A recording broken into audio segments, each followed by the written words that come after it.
একজন স্বামী ইচ্ছা করলে প্রয়োজনে স্ত্রীর কাছে এক ফোঁটা চোখের পানি ফেলেন, ফেলে বলেন, বিবি তোমারে আমি অনেক ভালোবাসি, তুমি আল্লাহর ওয়াস্তে বেপর্দা হইও না, তুমি বেনামাজি থাইকো না রে, নিয়ত করো চলো আমরা দুইজনে একসাথে নামাজ পড়ে যেন আখিরাত আমরা দুইজনেই জান্নাতি হই।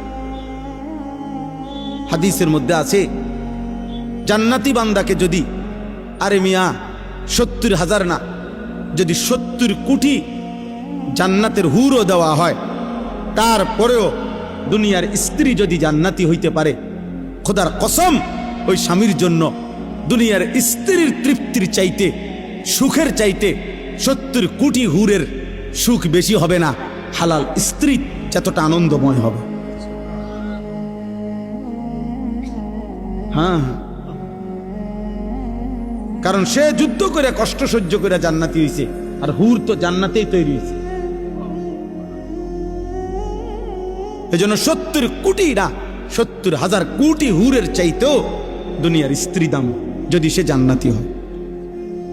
আল্লাহ কোরআনে বলছে উদখুলুল জান্নাতা আনতুম ওয়া আজওয়াজুকুম তুহবারুন। বাহ, আল্লাহ বলছে জান্নাতে হাসরের ময়দানে আল্লাহ বলবে, তোমরা তোমাদের স্ত্রী যাদের নেককার, তোমরা তোমাদের বিবিদেরকে সাথে নিয়ে তোমরা হাসতে হাসতে উদখুলুল জান্নাহ, জান্নাতে ঢোকো, জান্নাতে ঢোকো। এক লগেই তো ঢুকতে দিছিল, স্বামী স্ত্রীরা এক লগেই তো দিছিল, ইয়া আদম উসকুন আনতা ওয়া যাওজুকাল জান্নাহ, এক লগেই তো থাকতে দিছিল। আদম এবং হাওয়া এক লগে থাকতে দিছিল না?